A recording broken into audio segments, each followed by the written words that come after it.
ça doit surprendre comme ça ne peut pas surprendre également. Parce que ça peut surprendre les gens qui pensent qu'en Afrique, les chefs d'État, euh, ils sont, ils s'accrochent très souvent au pouvoir pour effectivement une éternité. On a vu dans d'autres pays, troisième mandat, quatrième mandat, et même au-delà de ça, hein, au Rwanda, vous avez vu Paul Kagame qui en est à son quatrième mandat, entre autres.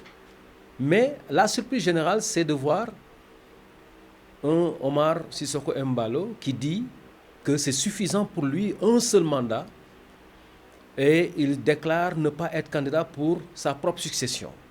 C'est surprenant, oui, mais pour les observateurs, on peut comprendre que la Guinée-Bissau avait porté un immense espoir en l'homme parce que démocratiquement, il a été élu.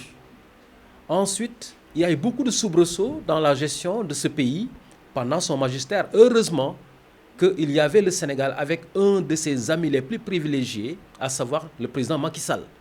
Le président Macky Sall l'a encadré, l'a aidé et l'a protégé pour qu'il puisse effectivement jouir pleinement ses fonctions de président.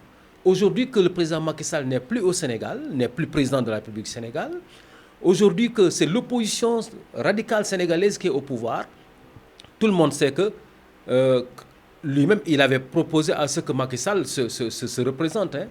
Mais si l'opposition radicale se présente et gagne les élections au Sénégal, ça veut dire que M. Mbalo a perdu le mur sur lequel il s'endossait pour mieux gérer son pays.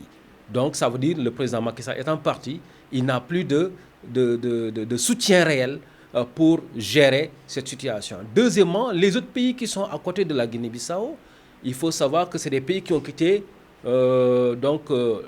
disons, la CEDEAO et qui ont créé ce qu'on appelle l'AS. Alors, quelles sont les relations réelles entre Mbalo et ces pays-là?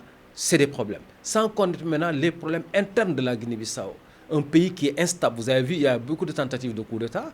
Et tout récemment, on a parlé de narcotrafic avec de la drogue dure que les gens prendraient et même qui vont jusqu'à citer certainement l'implication, oui ou non, de ce dernier. Ça veut dire quoi? Ça veut dire que l'environnement n'est pas favorable en réalité pour que Mbalo puisse effectivement se représenter. Maintenant, on est en Afrique. On a vécu des ni oui et des ni non. Qu'est-ce que l'avenir nous réserve par rapport à une analyse interne qu'il va faire de cette décision?